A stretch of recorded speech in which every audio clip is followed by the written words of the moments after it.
Hello friends, স্বাগতম তোমাদের প্রিয় ইউটিউব চ্যানেল অধ্যয়ন শুরু করার আগে বইটি খুলে রাখুন আর আমার সাথে পড়তে থাকুন। আর একটি কথা, যদি ভিডিওটি দেখে তোমার উপকার হয়ে থাকে তাহলে সাবস্ক্রাইব ও লাইক করে দিও। চলো শুরু করি। Chapter 16 emergency provisions. অধ্যায় 16 জরুরি বিধান। The emergency provisions are contained in part X V I I of the constitution from articles 352 to 360। These provisions enable the central government to meet any abnormal situation effectively. The rationality behind the incorporation of these provisions in the Constitution is to safeguard the sovereignty, unity, integrity and security of the country, the democratic political system, and the Constitution. সংবিধানের 352 থেকে 360 অনুচ্ছেদ পর্যন্ত জরুরি অবস্থার বিধানগুলি রয়েছে। সংবিধানে এই বিধানগুলো সংযোজনের পেছনের যৌক্তিকতা হল দেশের সার্বভৌমত্ব, ঐক্য, অখণ্ডতা ও নিরাপত্তা, গণতান্ত্রিক রাজনৈতিক ব্যবস্থা এবং সংবিধান রক্ষা করা। During an emergency, the central government becomes all powerful and the states go into the total control of the center. It converts the federal structure into a unitary one without a formal amendment of the constitution. This kind of transformation of the political system from federal during normal times to unitary during emergency is a unique feature of the Indian Constitution. In this context, Dr. B.R. Ambedkar observed in the Constituent Assembly that জরুরি অবস্থার সময় কেন্দ্রীয় সরকার সমস্ত শক্তিশালী হয়ে ওঠে এবং রাজ্যগুলি কেন্দ্রের সম্পূর্ণ নিয়ন্ত্রণে চলে যায়। এটি সংবিধানের আনুষ্ঠানিক সংশোধন ছাড়াই ফেডারেল কাঠামোকে একক কাঠামোতে রূপান্তরিত করে। স্বাভাবিক সময়ে ফেডারেল থেকে জরুরি অবস্থার সময় একক রাজনৈতিক ব্যবস্থার এই ধরনের রূপান্তর ভারতীয় সংবিধানের একটি অনন্য বৈশিষ্ট্য। এ প্রসঙ্গে ড. বি. আর. আম্বেদকর গণপরিষদে পর্যবেক্ষণ করেছিলেন যে all federal systems including American are placed in a tight mold of federalism. No matter what the circumstances, it cannot change its form and shape. It can never be unitary. On the other hand, the Constitution of India can be both unitary as well as federal according to the requirements of time and circumstances. In normal times, it is framed to work as a federal system. But in times of emergency, it is so designed as to make it work as though it was a unitary system. The Constitution stipulates 3 types of emergencies. American সহ সমস্ত federal ব্যবস্থা ফেডারেলিজমের একটি শক্ত ছাঁচে স্থাপন করা হয়েছে। পরিস্থিতি যাই হোক না কেন, এটি তার রূপ এবং আকৃতি পরিবর্তন করতে পারে না। এটা কখনো একক হতে পারে না। অন্যদিকে, ভারতের সংবিধান সময় ও পরিস্থিতির প্রয়োজন অনুসারে একক এবং ফেডারেল উভয়ই হতে পারে। স্বাভাবিক সময়ে এটি একটি ফেডারেল সিস্টেম হিসাবে কাজ করার জন্য তৈরি করা হয়। কিন্তু জরুরি অবস্থার সময়ে এটি এমনভাবে ডিজাইন করা হয়েছে যাতে এটি একটি একক ব্যবস্থার মতো কাজ করে। সংবিধানে 3 ধরনের জরুরি অবস্থা নির্ধারণ করা হয়েছে।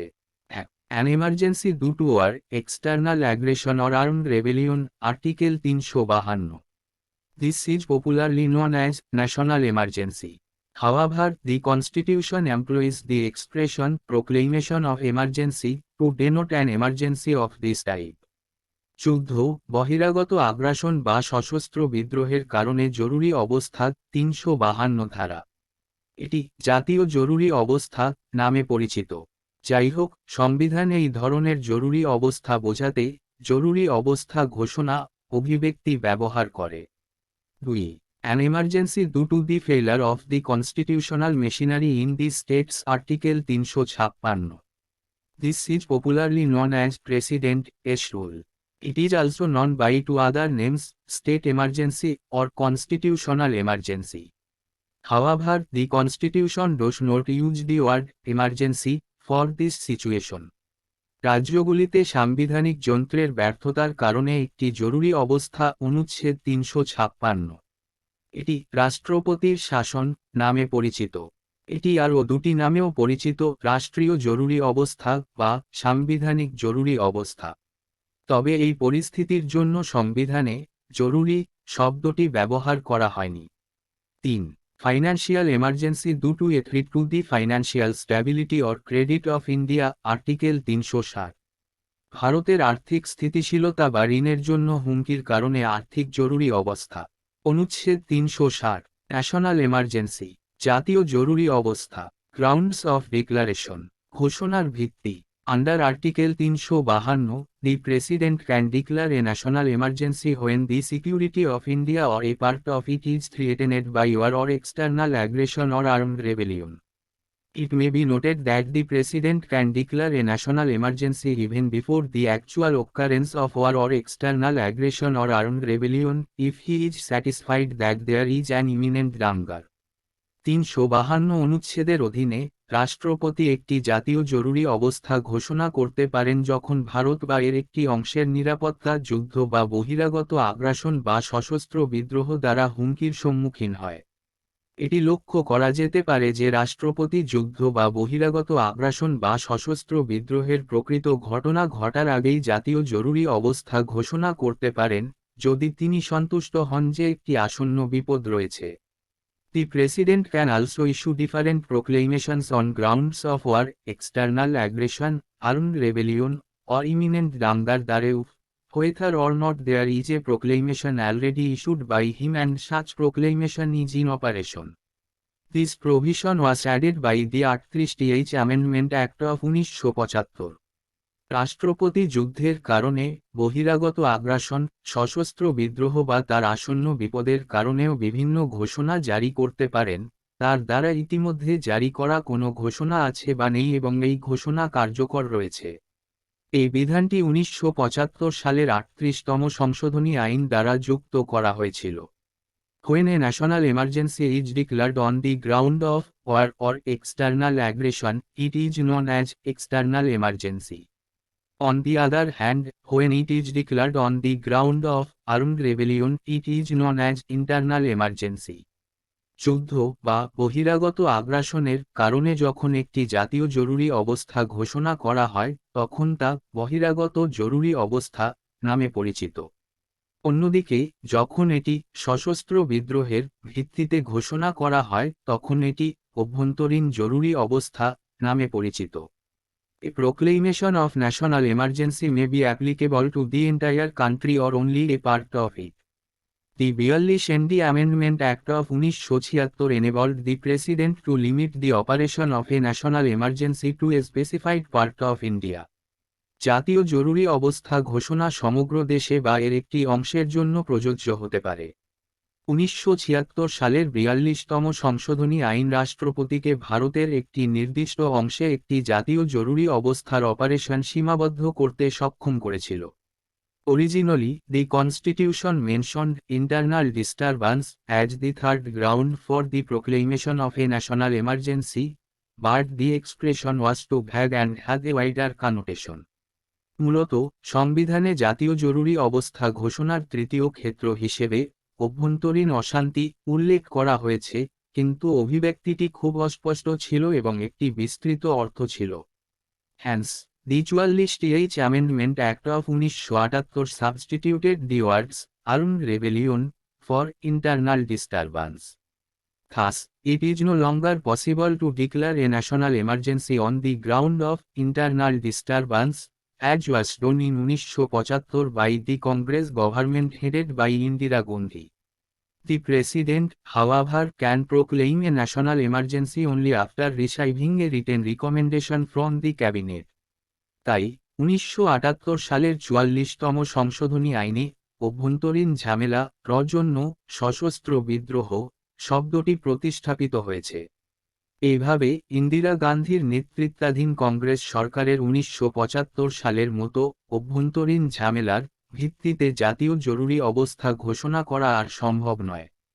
তবে মন্ত্রিসভা থেকে লিখিত সুপারিশ পাওয়ার পরই রাষ্ট্রপতি জাতীয় জরুরি অবস্থা ঘোষণা করতে পারেন।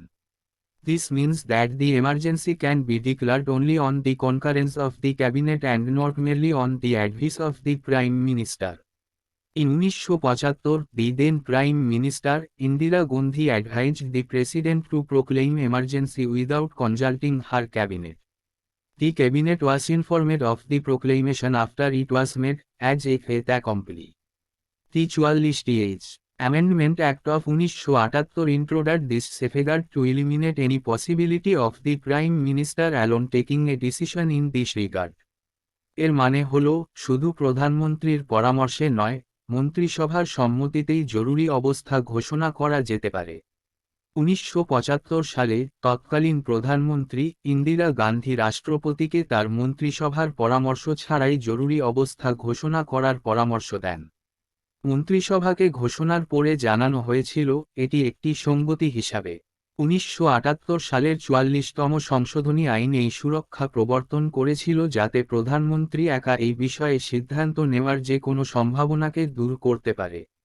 The 38th Amendment Act of 1975 made the declaration of a national emergency immune from the judicial review.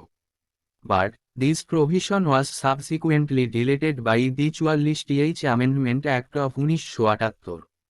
Further, in the Minerva Mills case, 1980, the Supreme Court held that the proclamation of a national emergency can be challenged in a court on the ground of malafide or that the declaration was based on wholly extraneous and irrelevant facts or is absurd or perverse. 1975 সালের 38তম সংশোধনী আইন বিচারক পর্যালোচনা থেকে জাতীয় জরুরি অবস্থার অনাক্রম্য ঘোষণা করেছে। কিন্তু এই বিধানটি পরবর্তীকালে 1978 সালের 44তম সংশোধনী আইন দ্বারা মুছে ফেলা হয়েছিল। আরও মিনার্ভা মিলস মামলায় 1980 সুপ্রিম কোর্ট বলেছিল যে জাতীয় জরুরি ঘোষণাকে আদালতে চ্যালেঞ্জ করা যেতে পারে অপরাধের ভিত্তিতে বা যে ঘোষণাটি সম্পূর্ণ বহির্ভূত এবং অপ্রাসঙ্গিক তথ্যের উপর ভিত্তি করে বা অযৌক্তিক বা বিকৃত। পার্লামেন্টারি অ্যাপ্রুভাল অ্যান্ড ডিউরেশন, সংসদীয় অনুমোদন এবং সময়কাল। The proclamation of emergency must be approved by both the Houses of Parliament within 1 month from the date of its issue. Originally, the period allowed for approval by the Parliament was 2 months, but was reduced by the 44th Amendment Act of 1978. However, if the proclamation of emergency is issued at a time when the Lok Sabha has been dissolved or the dissolution of the Lok Sabha takes place during the period of 1 month without approving the proclamation, then the proclamation serves until 3 days from the first sitting of the Lok Sabha after its reconstitution, provided the Rajya Sabha has in the meantime approved it. জরুরি অবস্থা ঘোষণার তারিখ থেকে 1 মাসের মধ্যে সংসদের উভয় কক্ষের দ্বারা অনুমোদিত হতে হবে। মূলত সংসদ কর্তৃক অনুমোদনের জন্য অনুমোদিত সময়কাল ছিল 2 মাস, কিন্তু 1978 সালের 44তম সংশোধনী আইন দ্বারা তা হ্রাস করা হয়েছিল।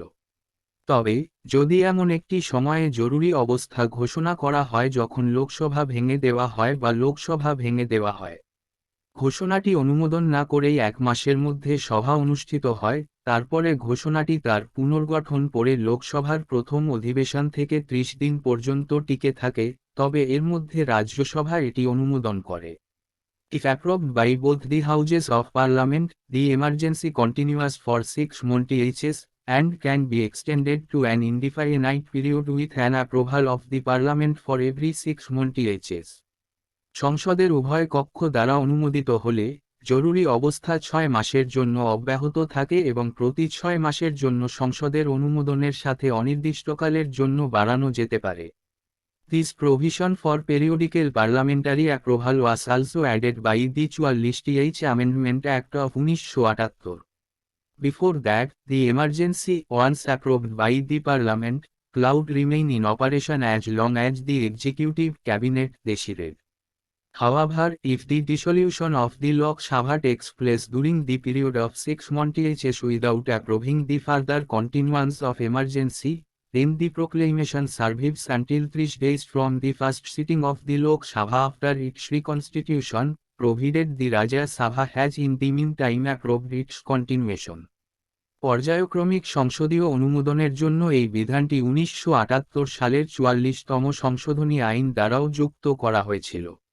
এর আগে একবার সংসদ কর্তৃক অনুমোদিত জরুরি অবস্থা, নির্বাহী মন্ত্রিপরিষদ যতদিন ইচ্ছা ততদিন কার্যকর থাকতে পারে। যাই হোক, যদি জরুরি অবস্থার পরবর্তী ধারাবাহিকতা অনুমোদন না করে 6 মাসের মধ্যে লোকসভা ভেঙে দেওয়া হয়, তবে ঘোষণাটি তার পুনর্গঠন পর লোকসভার প্রথম অধিবেশন থেকে 30 দিন পর্যন্ত টিকে থাকে, শর্ত থাকে যে রাজ্যসভা গড় সময় তার ধারাবাহিকতা অনুমোদন।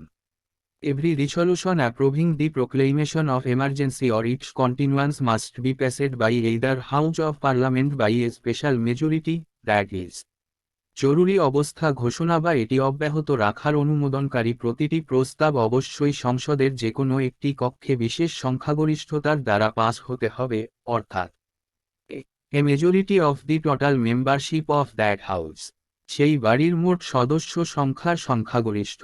B, a majority of not less than 2/3 of the members of that house present and voting. This special majority provision was introduced by the 44th Amendment Act of 1978. Previously, such resolution could be passed by a simple majority of the Parliament. সেই ঘরের 2/3 কম নয় এমন সংখ্যাগরিষ্ঠ সদস্য উপস্থিত এবং vote দিচ্ছেন। এই বিশেষ সংখ্যাগরিষ্ঠ বিধানটি 1978 সালের 44তম সংশোধনী আইন দ্বারা প্রবর্তিত হয়েছিল। পূর্বে এই জাতীয় প্রস্তাব সংসদের সাধারণ সংখ্যাগরিষ্ঠ দ্বারা পাশ করা যেত। রিভোকেশন অফ প্রোক্লেমেশন, ঘোষণা প্রত্যাহার। A proclamation of emergency may be revoked by the president at any time by a subsequent proclamation. Such a proclamation does not require the parliamentary approval. জরুরি অবস্থা ঘোষণা রাষ্ট্রপতি যে কোনো সময় পরবর্তী ঘোষণার মাধ্যমে প্রত্যাহার করতে পারেন। এ ধরনের ঘোষণার জন্য সংসদীয় অনুমোদনের প্রয়োজন হয় না। Further, the president must revoke a proclamation if the Lok Sabha passes a resolution disapproving its continuation.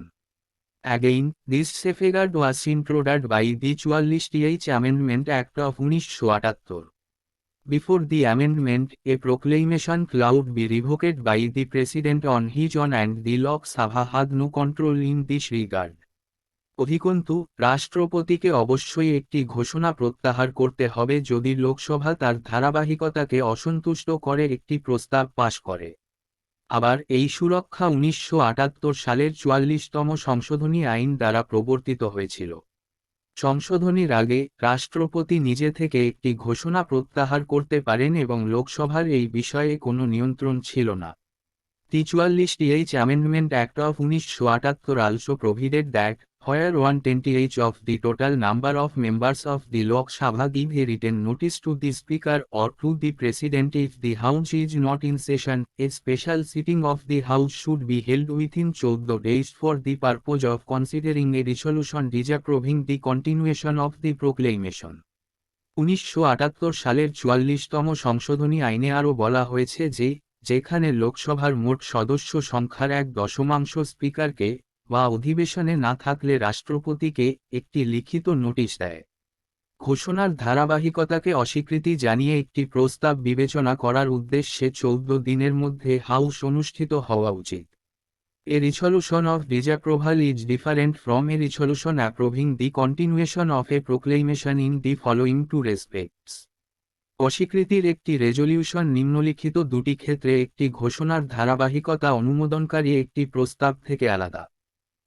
The first one is required to be passed by the Lok Sabha only, while the second one needs to be passed by the both houses of Parliament.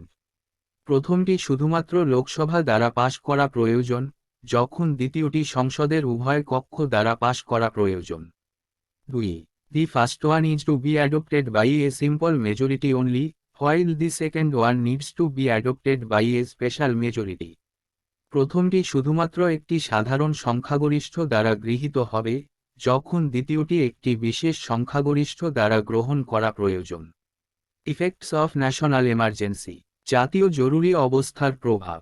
A proclamation of emergency has drastic and wide ranging effects on the political system. These consequences can be grouped into 3 categories. জরুরি অবস্থার ঘোষণা রাজনৈতিক ব্যবস্থায় কঠোর এবং বিস্তৃত প্রভাব ফেলে। এই ফলাফলগুলি 3টি বিভাগে বিভক্ত করা যেতে পারে।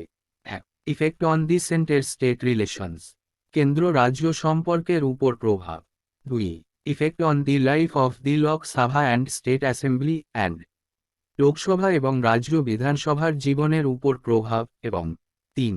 Effect on the fundamental rights, মৌলিক অধিকারের উপর প্রভাব। Effect on the centre state relations, কেন্দ্র রাজ্য সম্পর্কের উপর প্রভাব। While a proclamation of emergency is in force, the normal fabric of the centered state relations undergoes a basic change. This can be studied under three heads, namely executive, legislative and financial. জরুরি অবস্থার ঘোষণা কার্যকর হওয়ার সময় কেন্দ্র রাজ্য সম্পর্কের স্বাভাবিক কাঠামো একটি মৌলিক পরিবর্তনের মধ্য দিয়ে যায়। এটি তিনটি শিরোনামের অধীনে অধ্যয়ন করা যেতে পারে, যথা নির্বাহী, আইন এবং আর্থিক। Executive during a national emergency, the executive power of the center extends to directing any state regarding the manner in which its executive power is to be exercised.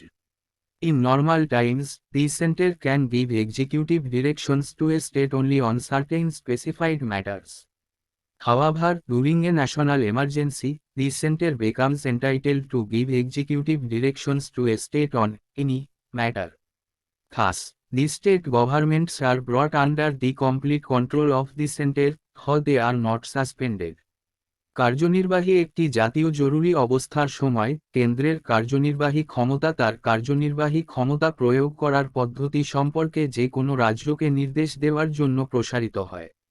স্বাভাবিক সময়ে কেন্দ্র শুধুমাত্র নির্দিষ্ট বিষয়ে একটি রাজ্যকে নির্বাহী নির্দেশ দিতে পারে। যাই হোক, জাতীয় জরুরি অবস্থার সময় কেন্দ্র যে কোনো বিষয়ে একটি রাজ্যকে নির্বাহী নির্দেশ দেওয়ার অধিকারী হয়। এইভাবে রাজ্য সরকারগুলিকে কেন্দ্রের সম্পূর্ণ নিয়ন্ত্রণে আনা হয়, যদিও তাদের স্থগিত করা হয় না। Legislative during a national emergency, the parliament becomes empowered to make laws on any subject mentioned in the state list. Although the legislative power of a state legislature is not suspended, it becomes subject to the overriding power of the parliament. Thus, the normal distribution of the legislative powers between the center and states is suspended, though the state legislatures are not suspended. In brief, the constitution becomes unitary rather than federal. আইনসভা একটি জাতীয় জরুরি অবস্থার সময় সংসদ রাষ্ট্রীয় তালিকায় উল্লিখিত যে কোনো বিষয়ে আইন প্রণয়নের ক্ষমতা প্রাপ্ত হয়। যদিও একটি রাষ্ট্রীয় আইনসভার আইন প্রণয়ন ক্ষমতা স্থগিত করা হয় না, তবে এটি সংসদের ওভাররাইডিং ক্ষমতার অধীন হয়ে যায়। এইভাবে কেন্দ্র এবং রাজ্যগুলির মধ্যে আইনসভার ক্ষমতার স্বাভাবিক বণ্টন স্থগিত করা হয়েছে, যদিও রাজ্যের আইনসভাগুলি স্থগিত করা হয়নি। সংক্ষেপে, সংবিধান ফেডারেল না হয়ে একক হয়ে ওঠে। The laws made by Parliament on the state subjects during a national emergency become inoperative 6 months after the emergency has ceased to operate. জাতীয় জরুরি অবস্থার সময় রাষ্ট্রীয় বিষয়গুলির উপর সংসদ কর্তৃক প্রণীত আইনগুলি জরুরি অবস্থার কাজ বন্ধ করার 6 মাস পরে নিষ্ক্রিয় হয়ে যায়। Notably, while a proclamation of national emergency is in operation, the President can issue ordinance on the state subjects also, if the Parliament is not in session. উল্লেখযোগ্যভাবে, জাতীয় জরুরি অবস্থা ঘোষণার সময় সংসদ অধিবেশনে না থাকলে রাষ্ট্রপতি রাষ্ট্রীয় বিষয়গুলিতেও অধ্যাদেশ জারি করতে পারেন। Further, the Parliament can confer powers and impose duties upon the center or its officers and authorities in respect of matters outside the Union list, in order to carry out the laws made by it under its extended jurisdiction as a result of the proclamation of a national emergency. তদুপরি, সংসদ একটি জাতীয় ঘোষণার ফলে তার বর্ধিত এখতিয়ারের অধীনে এটি কর্তৃক প্রণীত আইনগুলি কার্যকর করার জন্য ইউনিয়ন তালিকার বাইরের বিষয়ে কেন্দ্র বা তার কর্মকর্তা ও কর্তৃপক্ষের উপর ক্ষমতা প্রদান এবং কর্তব্য আরোপ করতে পারে। জরুরি অবস্থা। The 42nd Amendment Act of 1976 provided that the two consequences mentioned above, executive and legislative, extends not only to a state where the emergency is in operation but also to any other state. 1976 সালের 42তম সংশোধনী আইন প্রদান করে যে উপরে উল্লিখিত দুটি পরিণতি, নির্বাহী এবং আইনসভা, শুধুমাত্র এমন একটি রাজ্যে নয় যেখানে জরুরি অবস্থা চালু আছে কিন্তু অন্য কোন রাজ্যেও প্রসারিত। Financial. While a proclamation of national emergency is in operation, the President can modify the constitutional distribution of revenues between the center and the states. This means that the President can either reduce or cancel the transfer of finances from center to the states. Such modification continues till the end of the financial year in which the emergency ceases to operate. Also, every such order of the President has to be laid before both the houses of Parliament. আর্থিক যখন একটি জাতীয় জরুরি অবস্থার ঘোষণা কার্যকর হয়, রাষ্ট্রপতি কেন্দ্র ও রাজ্যগুলির মধ্যে রাজস্বের সাংবিধানিক বণ্টন পরিবর্তন করতে পারেন। এর অর্থ হল রাষ্ট্রপতি কেন্দ্র থেকে রাজ্যগুলিতে অর্থ স্থানান্তর হ্রাস বা বাতিল করতে পারেন। এই ধরনের পরিবর্তন আর্থিক বছরের শেষ পর্যন্ত চলতে থাকে, যেখানে জরুরি অবস্থা কাজ বন্ধ করে দেয়। এছাড়াও রাষ্ট্রপতির এই জাতীয় প্রতিটি আদেশ সংসদের উভয় কক্ষের সামনে উপস্থাপন করতে হবে। Effect on the life of the Lok Sabha and state assembly. Lok Sabha এবং রাজ্য বিধানসভার জীবনের উপর প্রভাব। While a proclamation of national emergency is in operation, the life of the Lok Sabha may be extended beyond its normal term, 5 years, by a law of Parliament for 1 year at a time, for any length of time. However, this extension cannot continue beyond a period of 6 months after the emergency has ceased to operate. For example, the term of the 5th Lok Sabha 1977 was extended 2 times by 1 year at a time. যখন জাতীয় জরুরি অবস্থার ঘোষণা কার্যকর হয়, লোকসভার আয়ু তার স্বাভাবিক মেয়াদের 5 বছর অতিক্রম করে সংসদের একটি আইন দ্বারা একবারে 1 বছরের জন্য, যে কোনো সময়ের জন্য, বাড়ানো যেতে পারে। যাই হোক, এই এক্সটেনশনটি জরুরি অবস্থার কাজ বন্ধ হয়ে যাওয়ার 6 মাসের বেশি সময় ধরে চলতে পারে না। উদাহরণস্বরূপ, পঞ্চম লোকসভার মেয়াদ 1971-1977 একবারে 2 বার 1 বছর বাড়ানো হয়েছিল। Similarly, the Parliament may extend the normal tenure of a state legislative assembly 5 years by 1 year each time, for any length of time, during a national emergency, subject to a maximum period of 6 months after the emergency has ceased to operate. একইভাবে, জাতীয় জরুরি অবস্থা চলাকালীন সংসদ একটি রাজ্য বিধানসভার স্বাভাবিক মেয়াদ 5 বছর প্রতিবার যে কোনো সময়ের জন্য 1 বছর বাড়িয়ে দিতে পারে, জরুরি অবস্থার কাজ বন্ধ হওয়ার পর সর্বোচ্চ 6 মাস সময়সীমা সাপেক্ষে। Effect on the fundamental rights. মৌলিক অধিকারের উপর প্রভাব। Articles 358 and 359 describe the effect of A national emergency on the fundamental rights. Article 358 deals with the suspension of the fundamental rights guaranteed by Article 19, while Article 359 deals with the suspension of other fundamental rights except those guaranteed by Articles 20 and 21. These two provisions are explained below. 358 এবং 359 অনুচ্ছেদ মৌলিক অধিকারের উপর জাতীয় জরুরি অবস্থার প্রভাব বর্ণনা করে। অনুচ্ছেদ 358 অনুচ্ছেদ 19 দ্বারা নিশ্চিত করা মৌলিক অধিকার স্থগিত করার সাথে সম্পর্কিত, যখন 359 অনুচ্ছেদ অন্যান্য মৌলিক অধিকারগুলি স্থগিত করে, অনুচ্ছেদ 20 এবং 21 দ্বারা নিশ্চিত করা ব্যতীত। এই দুটি বিধান নিচে ব্যাখ্যা করা হয়। Suspension of fundamental rights under article 19 according to article 358, when a proclamation of national emergency is made, the 6 fundamental rights under Article 19 are automatically suspended. No separate order for their suspension is required. ধারা 19 এর অধীনে মৌলিক অধিকার স্থগিত করা 358 অনুচ্ছেদ অনুসারে, যখন জাতীয় জরুরি অবস্থা ঘোষণা করা হয়, তখন 19 অনুচ্ছেদের অধীনে 6টি মৌলিক অধিকার স্বয়ংক্রিয়ভাবে স্থগিত হয়ে যায়। তাদের সাসপেনশনের জন্য আলাদা কোন আদেশের প্রয়োজন নেই। While a proclamation of national emergency is in operation, the state is freed from the restrictions imposed by Article 19. In other words, the state can make any law or can take any executive action abridging or taking away the 6 fundamental rights guaranteed by Article 19. Any such law or executive action cannot be challenged on the ground that they are inconsistent with the 6 fundamental rights guaranteed by Article 19. When the national emergency ceases to operate, Article 19 automatically revives and comes into force. Any law made during emergency to the extent of inconsistency with Article 19 ceases to have effect. However, no remedy lies for anything done during the emergency even after the emergency expires. This means that the legislative and executive actions taken during the emergency cannot be challenged even after the emergency ceases to operate. জাতীয় জরুরি অবস্থার ঘোষণা কার্যকর হওয়ার সময়, রাষ্ট্র 19 অনুচ্ছেদের দ্বারা আরোপিত বিধিনিষেধ থেকে মুক্ত হয়। অন্য কথায়, রাষ্ট্র যে কোনো আইন প্রণয়ন করতে পারে বা ধারা 19 দ্বারা নিশ্চিত করা 6টি মৌলিক অধিকারকে সংক্ষিপ্ত করে বা হরণ করে কোনো নির্বাহী পদক্ষেপ নিতে পারে। 19 অনুচ্ছেদ দ্বারা নিশ্চিত করা 6টি মৌলিক অধিকারের সাথে অসামঞ্জস্যপূর্ণ বলে এই ধরনের কোনো আইন বা নির্বাহী পদক্ষেপকে চ্যালেঞ্জ করা যাবে না। যখন জাতীয় জরুরি অবস্থা কাজ করা বন্ধ করে দেয়, তখন ধারা 19 স্বয়ংক্রিয়ভাবে পুনরুজ্জীবিত হয় এবং কার্যকর হয়। জরুরি অবস্থার সময় প্রণীত যে কোন আইন 19 ধারার সাথে অসামঞ্জস্যপূর্ণ মাত্রায় কার্যকর হবে না। যাই হোক, জরুরি অবস্থার মেয়াদ শেষ হওয়ার পরেও জরুরি অবস্থা চলাকালীন কোন কিছুর জন্য কোন প্রতিকার নেই।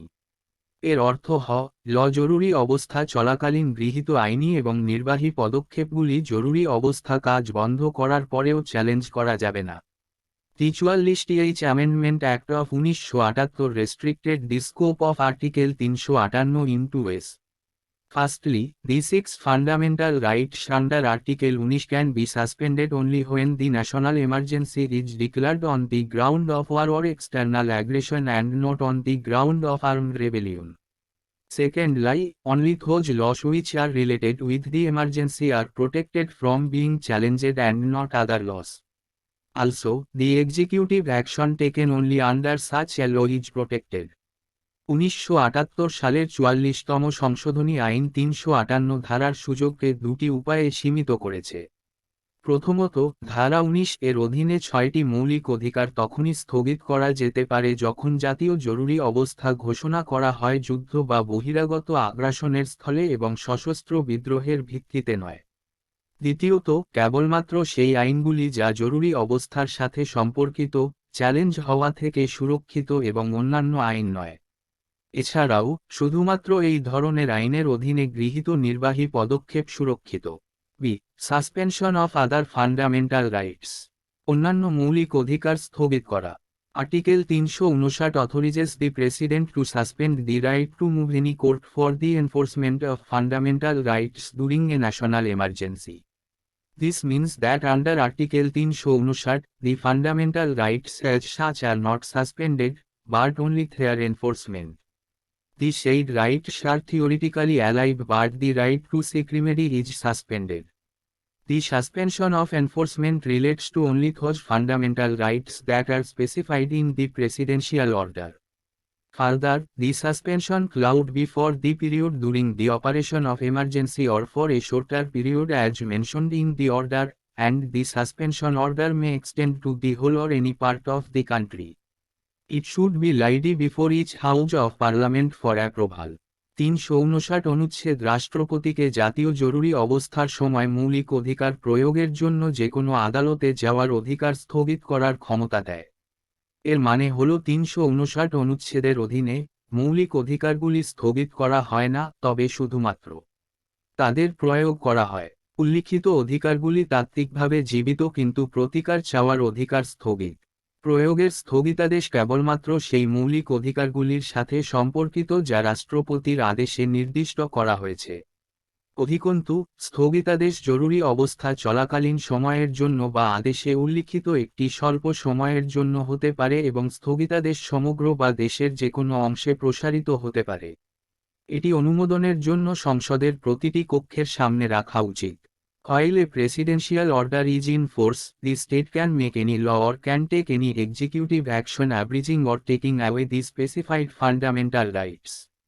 Any such law or executive action cannot be challenged on the ground that they are inconsistent with the specified fundamental rights.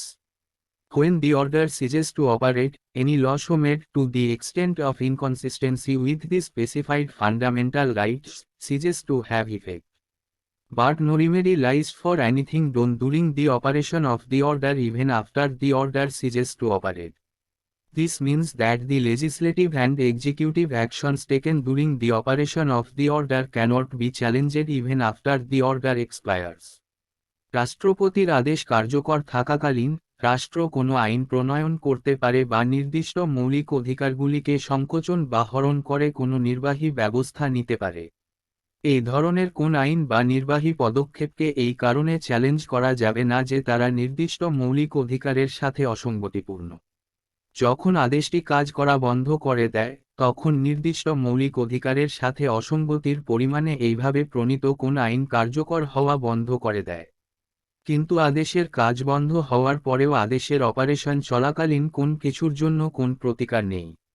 এর অর্থ ল আদেশটি কার্যকর করার সময় গৃহীত আইনি এবং নির্বাহী পদক্ষেপগুলি আদেশের মেয়াদ শেষ হওয়ার পরেও চ্যালেঞ্জ করা যাবে না। 44th Amendment Act of 1978 restricted the scope of Article 359 in two ways. Firstly, the President cannot suspend the right to move the court for the enforcement of fundamental rights guaranteed by Articles 20 to 21. In other words, the right to protection in respect of conviction for offence, Article 20, and the right to life and personal liberty, Article 21, remain enforceable even during emergency. Secondly, only those laws which are related with the emergency are protected from being challenged and not other laws, and the executive action taken only under such a law is protected. 1978 সালের 44তম সংশোধনী আইন 359 অনুচ্ছেদের সুযোগ দুটি উপায়ে সীমাবদ্ধ করে। প্রথমত, রাষ্ট্রপতি অনুচ্ছেদ 20 থেকে 21 দ্বারা নিশ্চিত করা মৌলিক অধিকারের প্রয়োগের জন্য আদালতে যাওয়ার অধিকার স্থগিত করতে পারেন না। অন্য কথায়, অপরাধের জন্য দোষী সাব্যস্ত হওয়ার ক্ষেত্রে সুরক্ষার অধিকার, অনুচ্ছেদ 20, এবং জীবন ও ব্যক্তিগত অধিকার। স্বাধীনতা, অনুচ্ছেদ 21, এমনকি জরুরি অবস্থার সময়ও বলবৎ থাকে। দ্বিতীয়ত, শুধুমাত্র জরুরি অবস্থার সাথে সম্পর্কিত আইনগুলিকে চ্যালেঞ্জ করা থেকে রক্ষা করা হয় এবং অন্যান্য আইন নয়, এবং শুধুমাত্র এই ধরনের আইনের অধীনে গৃহীত নির্বাহী পদক্ষেপগুলি সুরক্ষিত। Distinction between articles 358 and 359। প্রবন্ধ 358 এবং 359 এর মধ্যে পার্থক্য। The difference between Articles 358 and 359 can be summarized as follows. নিবন্ধ 358 এবং 359 এর মধ্যে পার্থক্যগুলি নিম্নরূপ সংক্ষিপ্ত করা যেতে পারে। Article 358 is confined to fundamental rights under Article 19 only, where Article 359 extends to all those fundamental rights whose enforcement is suspended by the presidential order. অনুচ্ছেদ 358 শুধুমাত্র অনুচ্ছেদ 19 এর অধীনে মৌলিক অধিকারের মধ্যে সীমাবদ্ধ, যেখানে অনুচ্ছেদ 359 সেই সমস্ত মৌলিক অধিকারের জন্য প্রসারিত করে যাদের প্রয়োগ রাষ্ট্রপতি আদেশ দ্বারা স্থগিত করা হয়েছে। 2. Article 358 automatically suspends the fundamental rights under Article 19 as soon as the emergency is declared. On the other hand, Article 359 does not automatically suspend any fundamental right. It only empowers the President to suspend the enforcement of the specified fundamental rights. Article 358 স্বয়ংক্রিয়ভাবে article 19 এর অধীনে থাকা মৌলিক অধিকারগুলিকে জরুরি অবস্থা ঘোষণা করার সাথে সাথে স্থগিত করে। অন্যদিকে 359 ধারা স্বয়ংক্রিয়ভাবে কোনো মৌলিক অধিকারকে স্থগিত করে না। এটি শুধুমাত্র রাষ্ট্রপতিকে নির্দিষ্ট মৌলিক অধিকারের প্রয়োগ স্থগিত করার ক্ষমতা দেয়। 3. Article 358 operates only in case of external emergency, that is, when the emergency is declared on the grounds of war or external aggression, and not in the case of internal emergency, when the emergency is declared on the ground of armed rebellion. Article 359, on the other hand, operates in case of both external emergency as well as internal emergency. অনুচ্ছেদ 358 শুধুমাত্র বহিরাগত জরুরি অবস্থার ক্ষেত্রে কাজ করে, অর্থাৎ যখন যুদ্ধ বা বহিরাগত আগ্রাসনের কারণে জরুরি অবস্থা ঘোষণা করা হয়, এবং অভ্যন্তরীণ জরুরি অবস্থার ক্ষেত্রে নয়, অর্থাৎ যখন সশস্ত্র অবস্থায় জরুরি অবস্থা ঘোষণা করা হয়, বিদ্রোহ। 359 অনুচ্ছেদ, অন্যদিকে, বহিরাগত জরুরি এবং অভ্যন্তরীণ জরুরি উভয় ক্ষেত্রেই কাজ করে। 4. Article 358 suspends fundamental rights under Article 19 for the entire duration of emergency, while Article 359 suspends the enforcement of fundamental rights for a period specified by the President, which may either be the entire duration of emergency or a shorter period.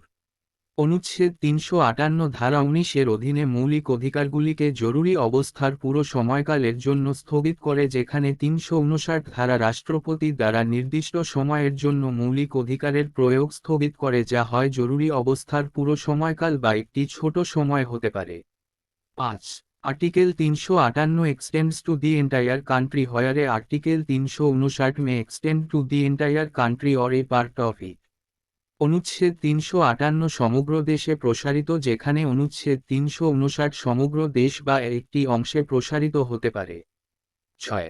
Article 358 suspends article 19 completely while article 359 does not empower the suspension of the enforcement of articles 20 and 21। অনুচ্ছেদ 358 অনুচ্ছেদ 19 সম্পূর্ণরূপে স্থগিত করে যখন অনুচ্ছেদ 359 অনুচ্ছেদ 20 এবং 21 এর প্রয়োগ স্থগিত করার ক্ষমতা দেয় না। 7. Article 358 enables the state to make any law or take any executive action inconsistent with fundamental rights under Article 19 while Article 359 enables the state to make any law or take any executive action inconsistent with whose fundamental rights whose enforcement is suspended by the presidential order. অনুচ্ছেদ 358 রাষ্ট্রকে 19 অনুচ্ছেদের অধীনে মৌলিক অধিকারের সাথে অসামঞ্জস্যপূর্ণ কোনো আইন প্রণয়ন বা কোনো নির্বাহী পদক্ষেপ নিতে সক্ষম করে যখন অনুচ্ছেদ 359 রাষ্ট্রকে সেই মৌলিক অধিকারগুলির সাথে অসামঞ্জস্যপূর্ণ কোনো আইন প্রণয়ন বা কোনো নির্বাহী পদক্ষেপ নিতে সক্ষম করে যার প্রয়োগ রাষ্ট্রপতি কর্তৃক স্থগিত করা হয়েছে। Order There is also a similarity between Article 358 and Article 359. Both provide immunity from challenge to only those laws which are related with the emergency and not other laws. Also, the executive action taken only under such a law is protected by both. অনুচ্ছেদ 358 এবং 359 অনুচ্ছেদের মধ্যে একটি মিল রয়েছে। উভয়ই কেবলমাত্র সেই আইনগুলিকে challenge থেকে অনাক্রম্যতা প্রদান করে যা জরুরি অবস্থার সাথে সম্পর্কিত এবং অন্যান্য আইন নয়। এছাড়াও শুধুমাত্র এই ধরনের একটি আইনের অধীনে গৃহীত নির্বাহী পদক্ষেপ উভয় দ্বারা সুরক্ষিত। ডিক্লারেশনস মেড সো ফার এখন পর্যন্ত করা ঘোষণা। This type of emergency has been proclaimed 3 times so far in 1962, 1971 and 1975। 1962, 1971 এবং 1975 সালে এ পর্যন্ত 3বার এই ধরনের জরুরি অবস্থা ঘোষণা করা হয়েছে। The first proclamation of national emergency was issued in October 1962 on account of Chinese aggression in the NEFA, Northeast Frontier Agency now Arunachal Pradesh and was in force till January 1968. Hence, a fresh proclamation was not needed at the time of war against Pakistan in 1965. The second proclamation of national emergency was made in December 1971 in the wake of attack by Pakistan. Even when this emergency was in operation, a third proclamation of national emergency was made in June 1975. Both the second and third proclamations were revoked in March 1977. 1962 সালের অক্টোবরে NEFA উত্তর পূর্ব সীমান্ত সংস্থা বর্তমানে অরুণাচল প্রদেশ এ চীনা আগ্রাসনের কারণে জাতীয় জরুরি অবস্থার প্রথম ঘোষণা জারি করা হয়েছিল এবং 1968 সালের জানুয়ারি পর্যন্ত তা বলবৎ ছিল। তাই সেই সময়ে নতুন ঘোষণার প্রয়োজন ছিল না। 1965 সালে পাকিস্তানের বিরুদ্ধে যুদ্ধ। পাকিস্তানের আক্রমণের পরিপ্রেক্ষিতে 1971 সালের ডিসেম্বরে জাতীয় জরুরি অবস্থার দ্বিতীয় ঘোষণা করা হয়। এমনকি যখন এই জরুরি অবস্থা চালু ছিল, তখন জাতীয় জরুরি অবস্থার তৃতীয় ঘোষণা 1975 সালের জুন মাসে করা হয়েছিল। দ্বিতীয় এবং তৃতীয় উভয় ঘোষণাই 1977 সালের মার্চ মাসে প্রত্যাহার করা হয়েছিল। The first two proclamations 1962 and 1971 were made on the ground of external aggression, while the third proclamation 1975 was made on the ground of internal disturbance, that is, certain persons have been inciting the police and the armed forces against the discharge of their duties and their normal functioning. প্রথম দুটি ঘোষণা 1962 এবং 1971 বহিরাগত আগ্রাসনের ভিত্তিতে করা হয়েছিল, আর তৃতীয় ঘোষণাটি 1975 অভ্যন্তরীণ ঝামেলা ভিত্তিতে করা হয়েছিল, অর্থাৎ কিছু ব্যক্তি পুলিশ এবং পুলিশকে উস্কানি দিয়েছিল। সশস্ত্র বাহিনী তাদের দায়িত্ব পালন এবং তাদের স্বাভাবিক কাজকর্মের বিরুদ্ধে। The emergency declared in 1975 internal emergency proved to be the most controversial. There was widespread criticism of the misuse of emergency powers. In the elections held to the Lok Sabha in 1977 after the emergency, the Congress party led by Indira Gandhi lost and the Janata Party came to power. This government appointed the Shah Commission to investigate the circumstances that warranted the declaration of an emergency in 1975. The commission did not justify the declaration of the emergency. Hence, the 44th Amendment Act was enacted in 1978 to introduce a number of safeguards against the misuse of emergency provisions.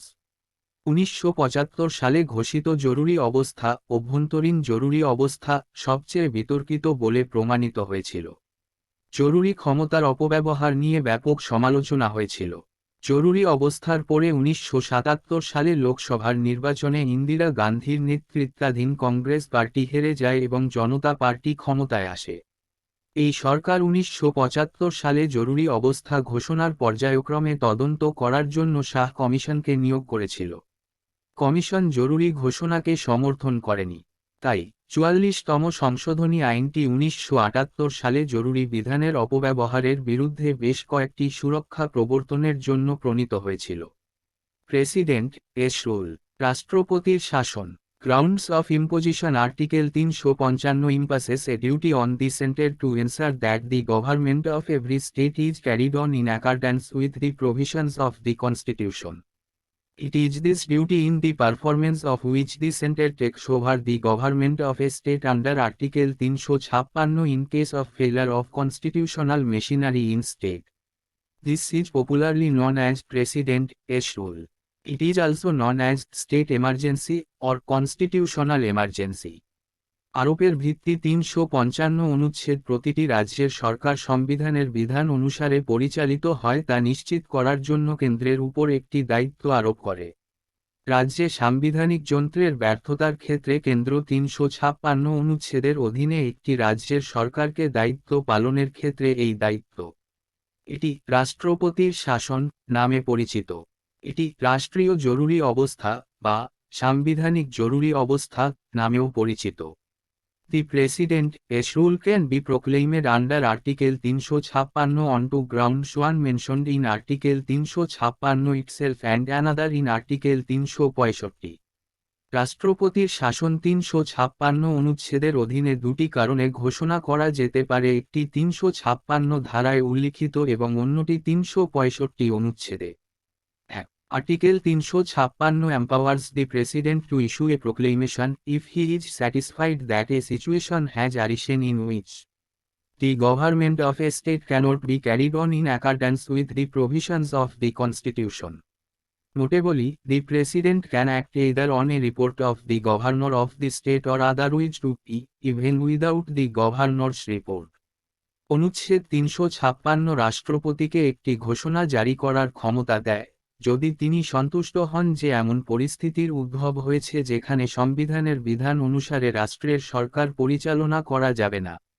উল্লেখযোগ্যভাবে, রাষ্ট্রপতি হয় রাজ্যের গভর্নরের রিপোর্টে কাজ করতে পারেন বা অন্যথায়ও, অর্থাৎ এমনকি গভর্নরের রিপোর্ট ছাড়াই। 2. Article 365 says that whenever a state fails to comply with or to give effect to any direction from the center, it will be lawful for the President to hold that a situation has arisen in which the government of the state cannot be carried on in accordance with the provisions of the Constitution. অনুচ্ছেদ 365 বলে যে যখনই কোনো রাজ্য কেন্দ্রের কোনো নির্দেশ মেনে চলতে বা কার্যকর করতে ব্যর্থ হয়, তখন রাষ্ট্রপতির পক্ষে এটি রাখা বৈধ হবে যে এমন পরিস্থিতি তৈরি হয়েছে যেখানে রাজ্যের সরকার পরিচালনা করা যাবে না। সংবিধানের বিধান অনুযায়ী পার্লামেন্টারি অ্যাপ্রুভাল অ্যান্ড ডিউরেশন, সংসদীয় অনুমোদন এবং সময়কাল। A proclamation imposing President-S rule must be approved by both the Houses of Parliament within 2 months from the date of its issue. However, if the proclamation of President-S rule is issued at a time when the Lok Sabha has been dissolved or the dissolution of the Lok Sabha takes place during the period of 2 months without approving the proclamation, then the proclamation serves until 3 days from the first sitting of the Lok Sabha after its reconstitution, provided the Rajya Sabha approves it in the meantime. রাষ্ট্রপতির শাসন জারি করার একটি ঘোষণা তার issue হওয়ার তারিখ থেকে 2 মাসের মধ্যে সংসদের উভয় কক্ষ দ্বারা অনুমোদিত হতে হবে। যাই হোক, যদি রাষ্ট্রপতি শাসনের ঘোষণাটি এমন সময়ে জারি করা হয় যখন লোকসভা ভেঙে দেওয়া হয় বা ঘোষণাটি অনুমোদন না করে 2 মাসের মধ্যে লোকসভা ভেঙে দেওয়া হয়, তবে ঘোষণাটি প্রথম থেকে 30 দিন পর্যন্ত টিকে থাকে। পুনর্গঠন পর লোকসভার অধিবেশন, যদি রাজ্যসভা মধ্যবর্তী সময়ে এটি অনুমোদন করে। If approved by both the houses of parliament, the president is rule continuous for 6 months. It can be extended for a maximum period of 3 years with the approval of the parliament every 6 months. However, if the dissolution of the Lok Sabha takes place during the period of 6 months without approving the further continuation of the president's rule, then the proclamation serves until 3 days from the first sitting of the Lok Sabha after its reconstitution, provided the Rajya Sabha has in the meantime approved its continuance. পার্লামেন্টের উভয় কক্ষে অনুমোদন হলে 6 মাস রাষ্ট্রপতি শাসন অব্যাহত থাকে। প্রতি 6 মাস অন্তর সংসদের অনুমোদন সাপেক্ষে এটি সর্বোচ্চ 3 বছরের জন্য বাড়ানো যেতে পারে। যাই হোক, যদি রাষ্ট্রপতি শাসনের পরবর্তী ধারাবাহিকতা অনুমোদন না করে 6 মাসের মধ্যে লোকসভা ভেঙে দেওয়া হয়, তবে ঘোষণাটি তার পুনর্গঠন পর লোকসভার প্রথম অধিবেশন থেকে 30 দিন পর্যন্ত টিকে থাকে, তবে রাজ্যসভার শর্ত থাকে।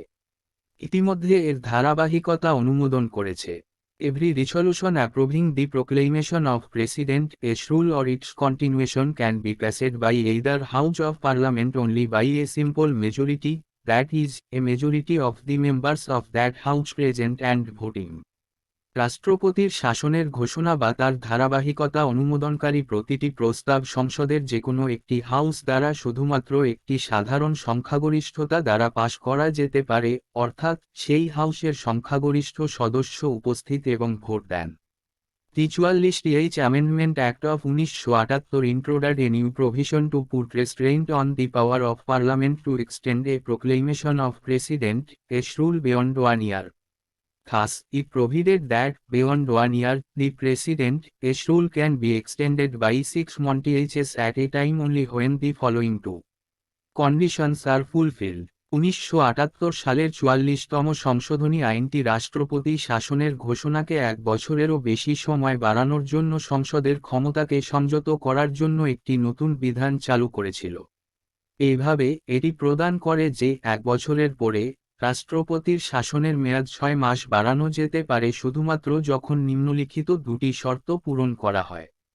1. A proclamation of national emergency should be in operation in the whole of India, or in the whole or any part of the state. জাতীয় জরুরি অবস্থার ঘোষণা সমগ্র ভারতে, বা সমগ্র বা রাজ্যের যে কোনো অংশে কার্যকর হওয়া উচিত। 2. The Election Commission must certify that the general elections to the Legislative Assembly of the concerned state cannot be held on account of difficulties. নির্বাচন কমিশনকে অবশ্যই নিশ্চিত করতে হবে যে সংশ্লিষ্ট রাজ্যের বিধানসভার সাধারণ নির্বাচন অসুবিধার কারণে অনুষ্ঠিত হতে পারে না। A proclamation of president's rule may be revoked by the president at any time by a subsequent proclamation. Such a proclamation does not require the parliamentary approval. রাষ্ট্রপতির শাসনের একটি ঘোষণা রাষ্ট্রপতি যে কোনো সময় পরবর্তী ঘোষণার মাধ্যমে প্রত্যাহার করতে পারেন। এ ধরনের ঘোষণার জন্য সংসদীয় অনুমোদনের প্রয়োজন হয় না। Consequence of president's rule. রাষ্ট্রপতি শাসনের পরিণতি। The president acquires the following extraordinary powers when the president's rule is imposed in a state. যখন কোনো রাষ্ট্রে রাষ্ট্রপতির শাসন জারি করা হয় তখন রাষ্ট্রপতি নিম্নলিখিত অসাধারণ ক্ষমতা অর্জন করেন। 1. He can take up the functions of the state government and powers vested in the governor or any other executive authority in the state. তিনি রাজ্য সরকারের কার্যাবলী এবং রাজ্যপাল বা রাজ্যের অন্য কোন নির্বাহী কর্তৃপক্ষের উপর অর্পিত ক্ষমতা গ্রহণ করতে পারেন। 2. He can declare that the powers of the state legislature are to be exercised by the parliament. তিনি ঘোষণা করতে পারেন যে রাজ্য আইনসভার ক্ষমতা সংসদ দ্বারা প্রয়োগ করা হবে। 3. He can take all other necessary steps including the suspension of the constitutional provisions relating to any body or authority in the state. তিনি রাষ্ট্রের যে কোনো সংস্থা বা কর্তৃপক্ষের সাথে সম্পর্কিত সাংবিধানিক বিধান স্থগিত করা সহ অন্যান্য প্রয়োজনীয় পদক্ষেপ নিতে পারেন। Therefore, when the President a rule is imposed in a state, the President resumes the State Council of Ministers headed by the Chief Minister. The State Governor, on behalf of the President, carries on the state administration with the help of the Chief Secretary of the State or the advisors appointed by the President. This is the reason why a proclamation under Article 356 is popularly known as the imposition of President a rule in a state. Further, the President either suspends or dissolves the state legislative assembly. The Parliament passes the state legislative bills and the state budget. অতএব যখন কোনো রাজ্যে রাষ্ট্রপতির শাসন জারি করা হয়, রাষ্ট্রপতি মুখ্যমন্ত্রীর নেতৃত্বে রাজ্য মন্ত্রী পরিষদকে বরখাস্ত করেন। রাজ্যের গভর্নর রাষ্ট্রপতির পক্ষে রাজ্যের মুখ্য সচিব বা রাষ্ট্রপতি কর্তৃক নিযুক্ত উপদেষ্টাদের সহায়তায় রাজ্য প্রশাসন পরিচালনা করেন। এই কারণেই ৩৫৬ ধারার অধীনে একটি ঘোষণা একটি রাজ্যে রাষ্ট্রপতির শাসন আরোপ হিসাবে জনপ্রিয়ভাবে পরিচিত। অধিকন্তু, রাষ্ট্রপতি হয় রাজ্য বিধানসভা স্থগিত বা ভেঙে দেন।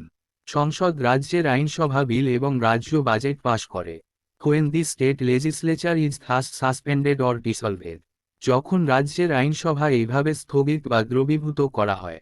১. The Parliament can delegate the power to make laws for the state to the President or to any other authority specified by him in this regard.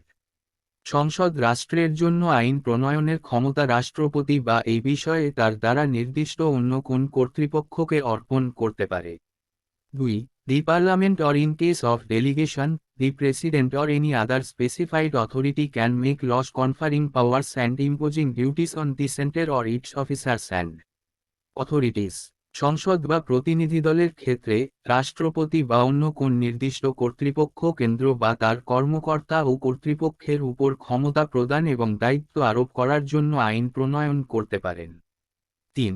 The President can authorize, when the Lok Sabha is not in session, expenditure from the state consolidated fund pending its sanction by the Parliament, and রাষ্ট্রপতি অনুমোদন দিতে পারেন, যখন লোকসভা অধিবেশনে থাকে না, সংসদের অনুমোদনের অপেক্ষায় থাকা রাজ্য সমন্বিত তহবিল থেকে ব্যয়ের জন্য। 4. The President can promulgate, when the Parliament is not in session, ordinance for the governance of the state.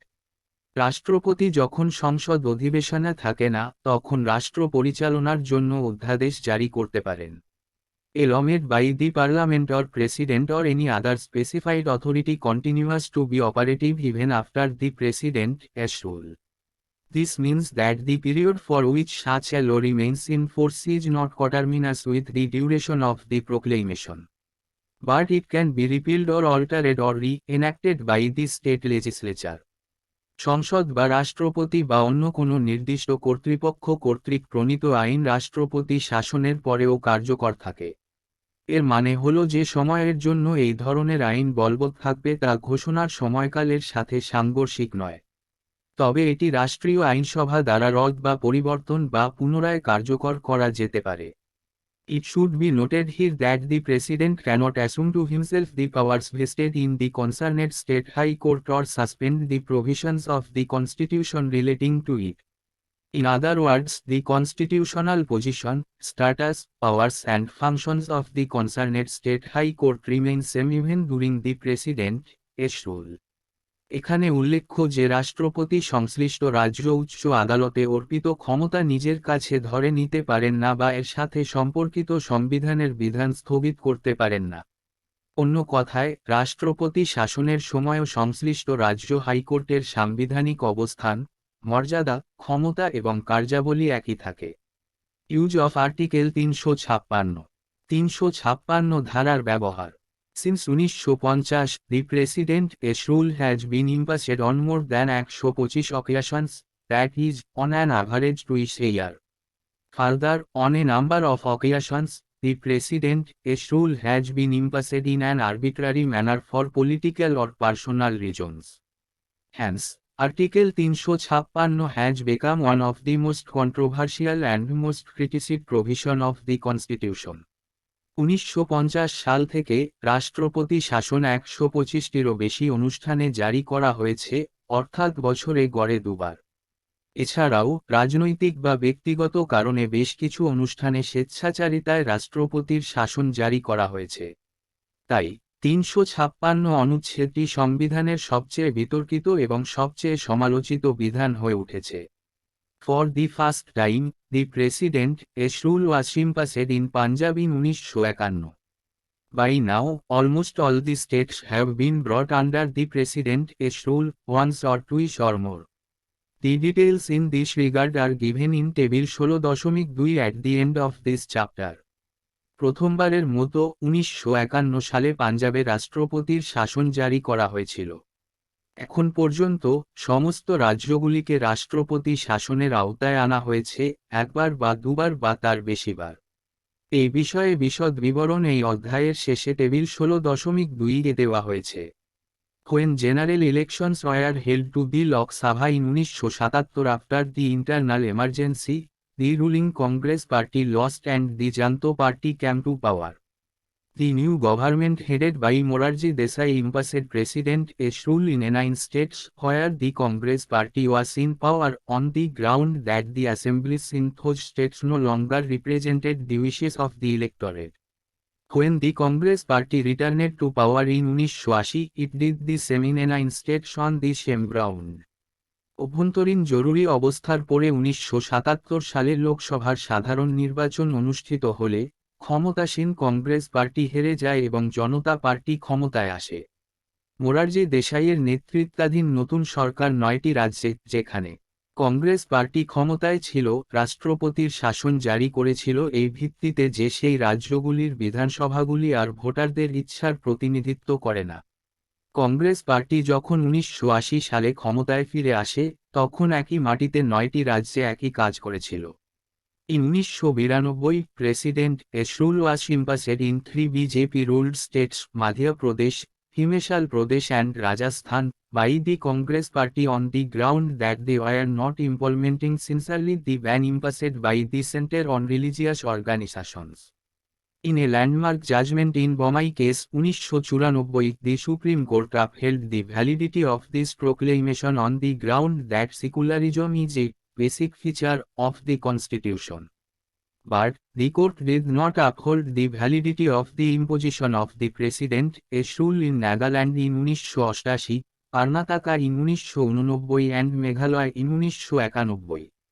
1992 সালে কংগ্রেস পার্টি 3টি বিজেপি শাসিত রাজ্যে, মধ্যপ্রদেশ, হিমাচল প্রদেশ এবং রাজস্থান, রাষ্ট্রপতি শাসন জারি করেছিল যে তারা ধর্মীয় সংগঠনের উপর কেন্দ্র কর্তৃক আরোপিত নিষেধাজ্ঞাকে আন্তরিকভাবে বাস্তবায়ন করছে না। বোমাই মামলায় 1994 একটি যুগান্তকারী রায়, সুপ্রিম কোর্ট এই ঘোষণার বৈধতা বহাল রাখে যে ধর্মনিরপেক্ষতা সংবিধানের একটি মূল বৈশিষ্ট্য। কিন্তু আদালত 1988 সালে নাগাল্যান্ডে, 1989 সালে কর্ণাটকে এবং 1991 সালে মেঘালয়ে রাষ্ট্রপতি শাসন জারির বৈধতাকে সমর্থন করেনি। Doctor B.R.. Ambedkar, while replying to the critics of this provision in the Constituent Assembly, hoped that the drastic power conferred by Article 356 allowed remain a dead letter and allowed be used only as a measure of last resort. কি অবজারভের doctor B.R.. Ambedkar গণপরিষদে এই বিধানের সমালোচকদের জবাব দেওয়ার সময় আশা করেছিলেন যে 356 ধারা দ্বারা প্রদত্ত কঠোর ক্ষমতা একটি টেডোলেটার থাকবে এবং শুধুমাত্র শেষ অবলম্বনের একটি পরিমাপ হিসাবে ব্যবহার করা হবে। তিনি পর্যবেক্ষণ করেছেন, The intervention of the center must be deemed to be valid, issues that allowed be an invasion on the sovereign authority of the province state. That is a fundamental proposition which we must accept by reason of the fact that we have a federal constitution. That being so, if the center is to interfere in the administration of provincial affairs, it must be under some obligation which the constitution imposes upon the center. The proper thing we ought to expect is that such articles will never be called into operation and that they allowed remain a dead letter. If at all they are brought into operation, I hope the President who is endowed with this power will take proper precautions before actually suspending the administration of the province. কেন্দ্রের হস্তক্ষেপ অবশ্যই বাধাগ্রস্ত বলে মনে করা উচিত, কারণ এটি প্রদেশের রাজ্য সার্বভৌম কর্তৃত্বের উপর আগ্রাসন হবে। এটি একটি মৌলিক প্রস্তাব যা আমাদের অবশ্যই মেনে নিতে হবে কারণ আমাদের একটি ফেডারেল সংবিধান রয়েছে। তাই কেন্দ্র যদি প্রাদেশিক বিষয়গুলির প্রশাসনে হস্তক্ষেপ করতে চায়, তবে এটি অবশ্যই কিছু বাধ্যবাধকতার অধীনে থাকবে যা সংবিধান কেন্দ্রের উপর চাপিয়েছে। সঠিক জিনিসটি আমাদের আশা করা উচিত যে এই জাতীয় নিবন্ধগুলি কখনোই কার্যকর হবে না এবং সেগুলি একটি মৃত অক্ষর থেকে যাবে। যদি এগুলোকে কার্যকর করা হয়, আমি আশা করি যে এই ক্ষমতার অধিকারী রাষ্ট্রপতি প্রকৃতপক্ষে প্রদেশের প্রশাসনকে স্থগিত করার আগে যথাযথ সতর্ক অবলম্বন করবেন। However, the subsequent events show that what was hoped to be a dead letter of the Constitution has turned to be a deadly weapon against a number of state governments and legislative assemblies. In this context, H.V. Kamath, a member of the Constituent Assembly, commented a decade ago, Dr. Ambedkar is dead and the articles are very much alive. যাই হোক, পরবর্তী ঘটনাগুলি দেখায় যে সংবিধানের একটি মৃতপত্র হিসাবে যা আশা করা হয়েছিল তা বেশ কয়েকটি রাজ্য সরকার এবং বিধানসভার বিরুদ্ধে একটি মারাত্মক অস্ত্র হয়ে উঠেছে। এই প্রসঙ্গে H.V. গণপরিষদের সদস্য কামাথ এক দশক আগে মন্তব্য করেছিলেন, ড. আম্বেদকর মারা গেছেন এবং প্রবন্ধগুলো অনেক জীবন্ত। স্কোপ অফ জুডিশিয়াল রিভিউ, বিচার বিভাগীয় পর্যালোচনা সুযোগ। The 38th Amendment Act of 1975 made the satisfaction of the President in invoking Article 356 final and conclusive which could not be challenged in any court on any ground. But this provision was subsequently deleted by the 44th Amendment Act of 1978 implying that the satisfaction of the President is not beyond judicial review. 1975 সালের 38তম সংশোধনী আইনটি 356 ধারাকে চূড়ান্ত এবং চূড়ান্ত বলে উল্লেখ করে রাষ্ট্রপতির সন্তুষ্টি তৈরি করেছিল যা কোনো ভিত্তিতে কোনো আদালতে চ্যালেঞ্জ করা যায় না। কিন্তু এই বিধানটি পরবর্তীকালে 1978 সালের 44তম সংশোধনী আইন দ্বারা মুছে ফেলা হয়েছিল যা বোঝায় যে রাষ্ট্রপতির সন্তুষ্টি বিচারক পর্যালোচনা বাইরে নয়। In Bomai case 1994, the following propositions have been laid down by the Supreme Court on imposition of President S rule in a state under Article 356. বোমাই মামলায় 1994-356 ধারার অধীনে একটি রাজ্যে রাষ্ট্রপতি শাসন জারি করার বিষয়ে সুপ্রিম কোর্ট নিম্নলিখিত প্রস্তাবগুলি স্থাপন করেছে। The presidential proclamation imposing President S rule is subject to judicial review. রাষ্ট্রপতির শাসন জারি করা রাষ্ট্রপতির ঘোষণা বিচারক পর্যালোচনা সাপেক্ষে। 2. The satisfaction of the President must be based on relevant material. The action of the President can be struck down by the court if it is based on irrelevant or extraneous grounds or if it was found to be malified or perverse. রাষ্ট্রপতির সন্তুষ্টি প্রাসঙ্গিক উপাদানের উপর ভিত্তি করে হতে হবে। রাষ্ট্রপতির পদক্ষেপ আদালত কর্তৃক প্রত্যাহার করা যেতে পারে যদি তা অপ্রাসঙ্গিক বা বহিরাগত ভিত্তির উপর ভিত্তি করে হয় বা যদি এটি খারাপ বা বিকৃত বলে প্রমাণিত হয়। 3. Burden lies on the center to prove that relevant material exists to justify the imposition of the President S rule. রাষ্ট্রপতির শাসন জারির ন্যায্যতা প্রমাণ করার জন্য প্রাসঙ্গিক উপাদান বিদ্যমান রয়েছে তা প্রমাণ করার ভার কেন্দ্রের উপর বর্তায়। 4.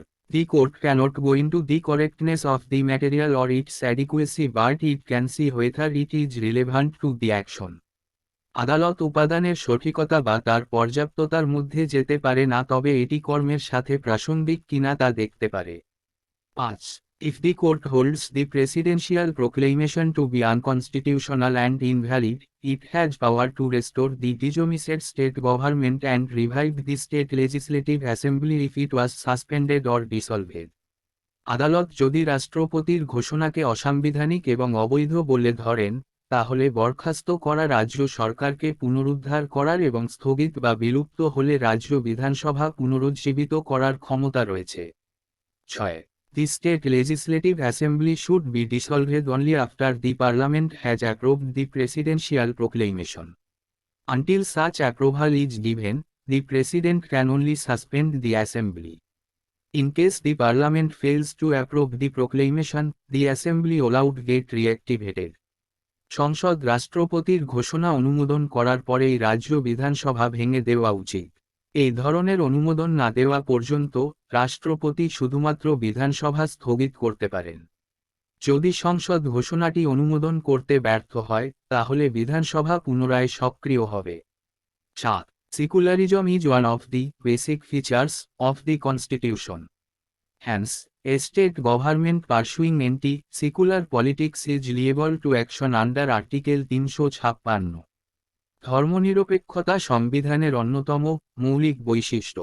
সুতরাং ধর্মনিরপেক্ষ বিরোধী রাজনীতির অনুসারী একটি রাজ্য সরকার 356 অনুচ্ছেদের অধীনে পদক্ষেপ নিতে দায়বদ্ধ। The question of the state government losing the confidence of the legislative assembly should be decided on the floor of the house and until that is done the ministry should not be unsettled. রাজ্য সরকারের বিধানসভার আস্থা হারানোর প্রশ্নটি হাউসের মেঝেতে সিদ্ধান্ত নেওয়া উচিত এবং এটি করা না হওয়া পর্যন্ত মন্ত্রিসভাকে স্থগিত করা উচিত নয়। Where a new political party assumes power at the center, it will not have the authority to dismiss ministries formed by other parties in the states. যেখানে একটি নতুন রাজনৈতিক দল কেন্দ্রে ক্ষমতা গ্রহণ করে, সেখানে রাজ্যগুলিতে অন্যান্য দলগুলির দ্বারা গঠিত মন্ত্রকগুলিকে বরখাস্ত করার ক্ষমতা থাকবে না। 10. The power under Article 356 is an exceptional power and should be used only occasionally to meet the requirements of special situations. অনুচ্ছেদ 356 এর অধীনে ক্ষমতা একটি ব্যতিক্রমী ক্ষমতা এবং বিশেষ পরিস্থিতিতে প্রয়োজনীয়তা মেটাতে শুধুমাত্র মাঝে মাঝে ব্যবহার করা উচিত। Cases of proper and improper use. সঠিক এবং অনুপযুক্ত ব্যবহারের ক্ষেত্রে। Based on the report of the Sarkaria Commission on Center-State Relations 1988, the Supreme Court in Bomai case 1994 enlisted the situations where the exercise of power under Article 356 could be proper or improper. কেন্দ্র রাজ্য সম্পর্ক সংক্রান্ত সরকারিয়া কমিশনের 1988 রিপোর্টের ভিত্তিতে বোমাই মামলায় 1994 supreme court 356 ধারার অধীনে ক্ষমতার প্রয়োগ সঠিক বা অনুচিত হতে পারে এমন পরিস্থিতিতে তালিকাভুক্ত করেছে। Imposition of precedent as rule in a state allowed be proper in the following situations. নিম্নলিখিত পরিস্থিতিতে একটি রাজ্যে রাষ্ট্রপতি শাসন জারি করা সঠিক হবে। Where after general elections to the assembly, no party seeks a majority, that is, hung assembly. যেখানে বিধানসভার সাধারণ নির্বাচনের পরে কোনো দল সংখ্যাগরিষ্ঠতা অর্জন করতে পারে না, অর্থাৎ হুম assembly. 2. Where the party having a majority in the assembly declines to form a ministry and the governor cannot find a coalition ministry commanding a majority in the assembly. যেখানে বিধানসভায় সংখ্যাগরিষ্ঠ দল একটি মন্ত্রিত্ব গঠন করতে অস্বীকার করে এবং রাজ্যপাল বিধানসভায় সংখ্যাগরিষ্ঠতার নেতৃত্বে একটি জোট মন্ত্রক খুঁজে পান না। 3. Where a ministry resigns after its defeat in the assembly and no other party is willing or able to form a ministry commanding a majority in the assembly. যেখানে একটি মন্ত্রিসভা বিধানসভায় পরাজয়ের পরে পদত্যাগ করে এবং অন্য কোনো দল বিধানসভায় সংখ্যাগরিষ্ঠতা নিয়ে মন্ত্রিত্ব গঠন করতে ইচ্ছুক বা সক্ষম হয় না। 4. Where a constitutional direction of the central government is disregarded by the state government. যেখানে কেন্দ্রীয় সরকারের একটি সাংবিধানিক নির্দেশনা রাজ্য সরকার উপেক্ষা করে। 5. Internal subversion where, for example, a government is deliberately acting against the constitution and the law or is fomenting a violent revolt. অভ্যন্তরীণ বিদ্রোহ যেখানে, উদাহরণস্বরূপ, একটি সরকার ইচ্ছাকৃতভাবে সংবিধান এবং আইনের বিরুদ্ধে কাজ করছে বা একটি সহিংস বিদ্রোহকে উস্কে দিচ্ছে। 6. Physical breakdown where the government willfully refuses to discharge its constitutional obligations endangering the security of the state.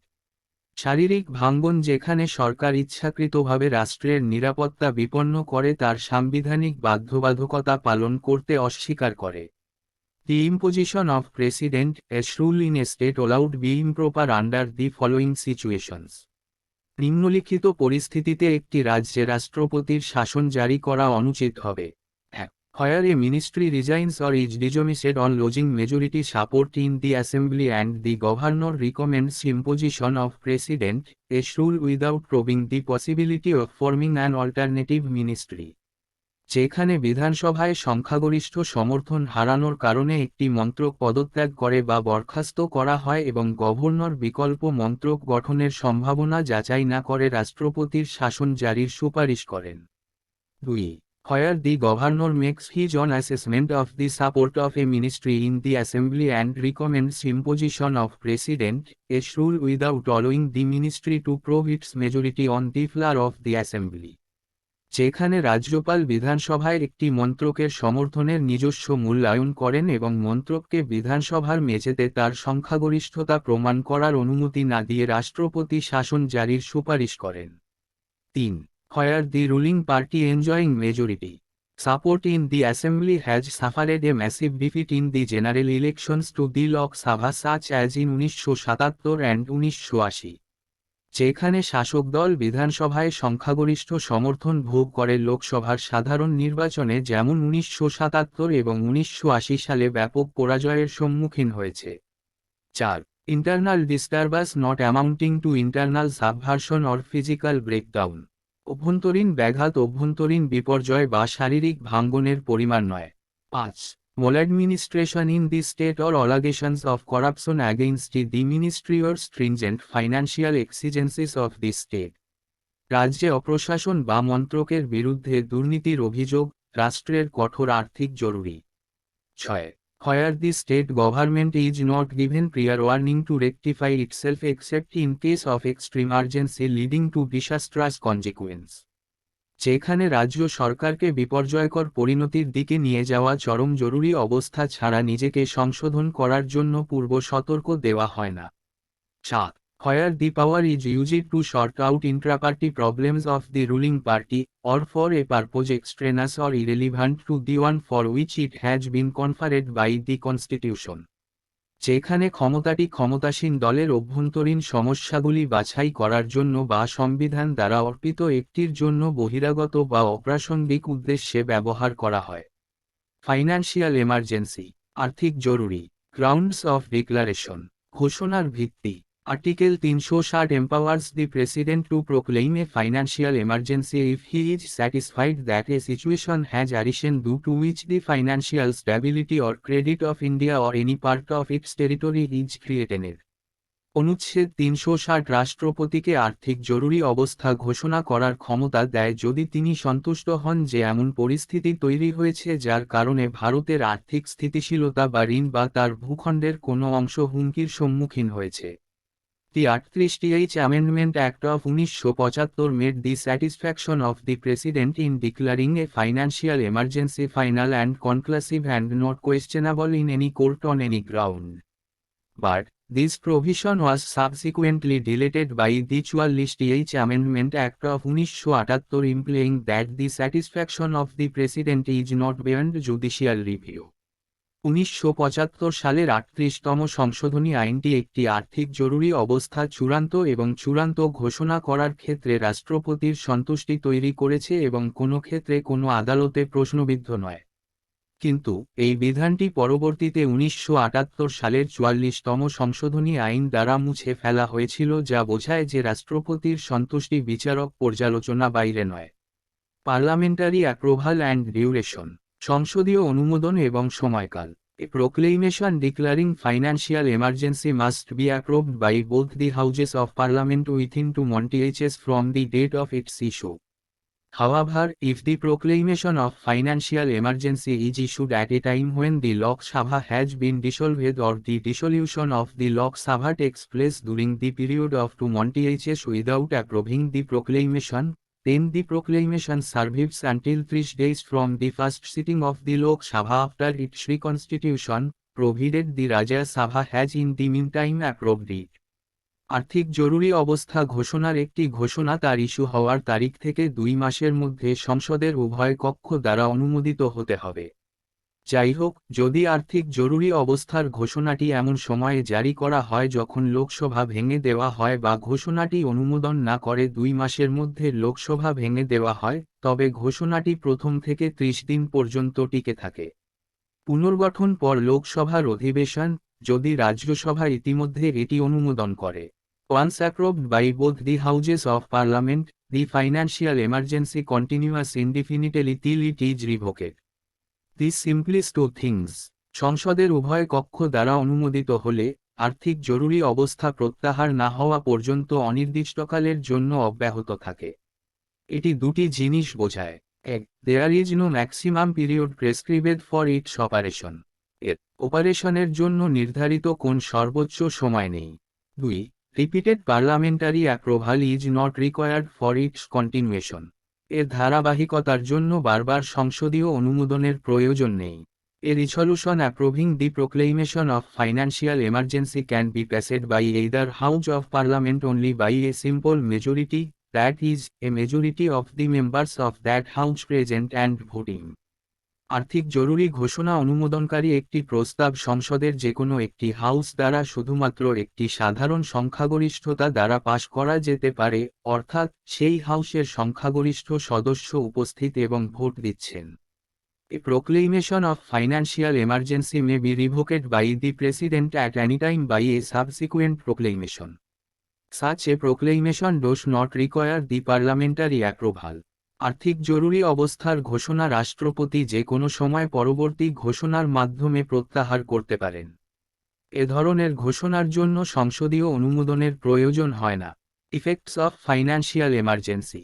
আর্থিক জরুরি প্রভাব। The consequence of the proclamation of a financial emergency are as follows. একটি আর্থিক জরুরি ঘোষণার ফলাফল নিম্নরূপ। 1. The executive authority of the center extends to the giving of a directions to any state to observe such canons of financial propriety as may be specified in the directions, and b. such other directions to any state as the President may deem necessary and adequate for the purpose. কেন্দ্রের কার্যনির্বাহী কর্তৃপক্ষ যে কোনো রাজ্যকে নির্দেশনা প্রদানের জন্য প্রসারিত করে যাতে নির্দেশাবলীতে উল্লেখ করা যেতে পারে এমন আর্থিক স্বচ্ছতার নীতিগুলি পালন করার জন্য, এবং যে কোনো রাষ্ট্রের উদ্দেশ্যে অন্যান্য নির্দেশনা যেমন রাষ্ট্রপতি প্রয়োজনীয় এবং পর্যাপ্ত বলে মনে করতে পারেন। 2. Any such direction may include a provision requiring the reduction of salaries and allowances of all or any class of persons serving in the state, and b. the reservation of all money bills or other financial bills for the consideration of the President after they are passed by the legislature of the state. এই ধরনের যে কোনো নির্দেশে এমন একটি বিধান অন্তর্ভুক্ত থাকতে পারে যাতে রাজ্যে কর্মরত সকল বা যে কোনো শ্রেণীর ব্যক্তিদের বেতন ও ভাতা হ্রাস করা, এবং সমস্ত অর্থ বিল বা অন্যান্য আর্থিক বিলগুলি রাজ্যের আইনসভা দ্বারা পাস হওয়ার পরে রাষ্ট্রপতির বিবেচনার জন্য সংরক্ষণ। 3. The President may issue directions for the reduction of salaries and allowances of all or any class of persons serving the Union, and b. the judges of the Supreme Court and the High Court. রাষ্ট্রপতি ইউনিয়নে কর্মরত সকল বা যে কোনো শ্রেণীর ব্যক্তিদের বেতন ও ভাতা হ্রাসের জন্য নির্দেশ জারি করতে পারেন, এবং সুপ্রিম কোর্ট এবং হাইকোর্টের বিচারপতিগণ। Thus, during the operation of a financial emergency, the center acquires full control over the states in financial matters. H.N. Kunjru, a member of the Constituent Assembly, stated that the financial emergency provisions pose a serious threat to the financial autonomy of the states. Explaining the reasons for their inclusion in the Constitution, Dr. B.R. Ambedkar observed in the Constituent Assembly. এইভাবে আর্থিক জরুরি অবস্থার সময় কেন্দ্র আর্থিক বিষয়ে রাজ্যগুলির উপর সম্পূর্ণ নিয়ন্ত্রণ অর্জন করে। গণপরিষদের সদস্য H.N. কুনজরু বলেছেন যে আর্থিক জরুরি বিধানগুলি রাজ্যগুলির আর্থিক স্বায়ত্তশাসনের জন্য একটি গুরুতর হুমকি সৃষ্টি করেছে। সংবিধানে তাদের অন্তর্ভুক্তির কারণ ব্যাখ্যা করে ড. বি. আর. আম্বেদকর গণপরিষদে পর্যবেক্ষণ করেছেন। This article more or less follows the pattern of what is called the National Recovery Act of the United States passed in 1933, which gave the President power to make similar provisions in order to remove the difficulties, both economical and financial, that had overtaken the American people as a result of the Great Depression. এই ধারাটি কমবেশি 1933 সালে পাশ করা মার্কিন যুক্তরাষ্ট্রের জাতীয় পুনরুদ্ধার আইনের প্যাটার্ন অনুসরণ করে, যা রাষ্ট্রপতিকে অর্থনৈতিক এবং আর্থিক উভয় অসুবিধাগুলিকে অতিক্রম করার জন্য একই রকম বিধান করার ক্ষমতা দেয় যা আমেরিকান জনগণ গ্রেট ডিপ্রেশনের ফলে। No financial emergency has been declared so far, though there was a financial crisis in 1991. 1991 সালে আর্থিক সংকট দেখা দিলেও এখন পর্যন্ত কোনো আর্থিক জরুরি অবস্থা ঘোষণা করা হয়নি। Criticism of the emergency provisions, জরুরি বিধানের সমালোচনা। Some members of the Constituent Assembly criticized the incorporation of emergency provisions in the Constitution on the following grounds. গণপরিষদের কিছু সদস্য নিম্নোক্ত ভিত্তিতে সংবিধানে জরুরি বিধান সংযোজনের সমালোচনা করেছেন। The federal character of the Constitution will be destroyed and the Union will become all powerful. সংবিধানের ফেডারেল চরিত্র ধ্বংস হয়ে যাবে এবং ইউনিয়ন সব শক্তিশালী হয়ে উঠবে। 2. The powers of the state, both the Union and the units, will entirely be concentrated in the hands of the Union executive. রাজ্যের ক্ষমতা ইউনিয়ন এবং ইউনিট উভয়ই সম্পূর্ণরূপে ইউনিয়ন নির্বাহীর হাতে কেন্দ্রীভূত হবে। 3. The president will become a dictator. রাষ্ট্রপতি একজন স্বৈরশাসক হয়ে উঠবেন। 4. The financial autonomy of the state will be nullified. রাষ্ট্রের আর্থিক স্বায়ত্তশাসন বাতিল করা হবে। 5. Fundamental rights will become meaningless and, as a result, the democratic foundation of the Constitution will be destroyed. মৌলিক অধিকার অর্থহীন হয়ে পড়বে এবং এর ফলে সংবিধানের গণতান্ত্রিক ভিত্তি ধ্বংস হয়ে যাবে। Thus, H.V.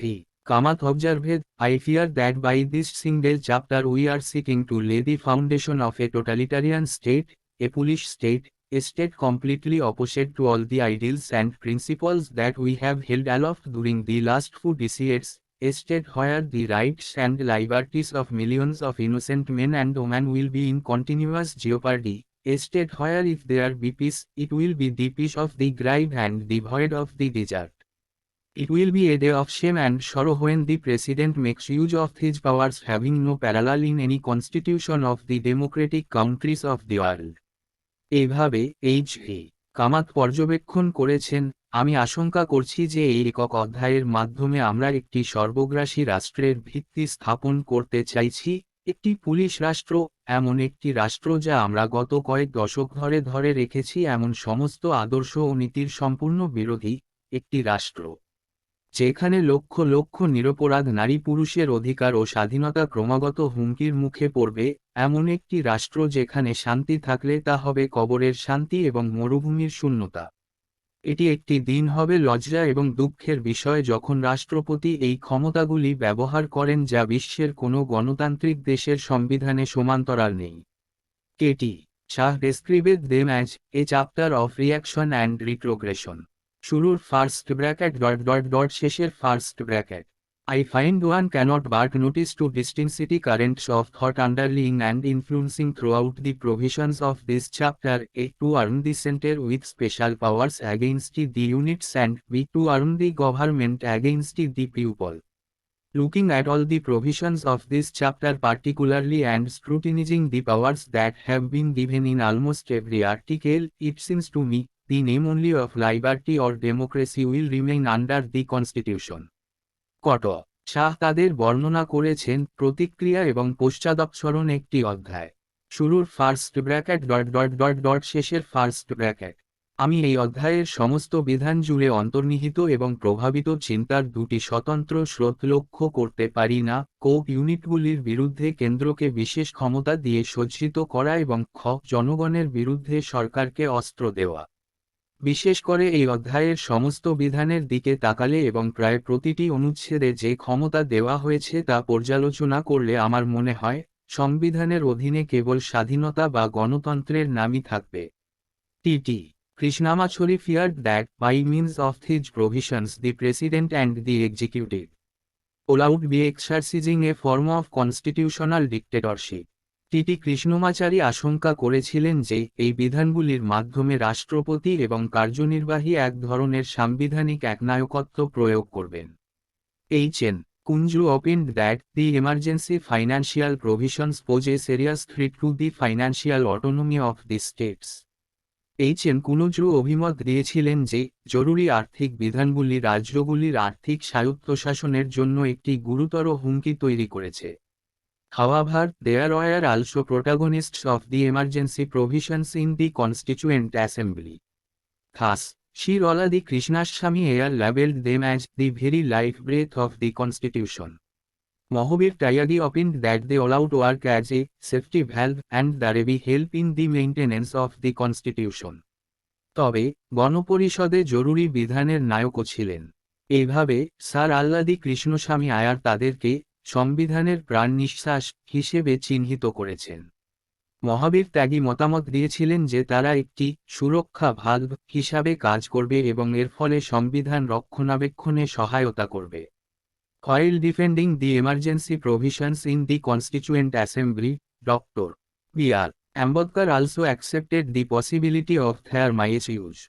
He observed, "I do not altogether deny that there is a possibility of the articles being abused or employed for political purposes." গণপরিষদে জরুরি বিধান রক্ষা করার সময় ড. বি. আর. আম্বেদকরও তাদের অপব্যবহারের সম্ভাবনা মেনে নিয়েছিলেন। তিনি পর্যবেক্ষণ করেছিলেন, "আমি পুরোপুরি অস্বীকার করি না যে নিবন্ধগুলি অপব্যবহার বা রাজনৈতিক উদ্দেশ্যে নিযুক্ত হওয়ার সম্ভাবনা রয়েছে।" এখানেই এই চ্যাপ্টারটি শেষ করলাম। পরবর্তী ভিডিওতে আমরা পরের চ্যাপ্টার পড়ব।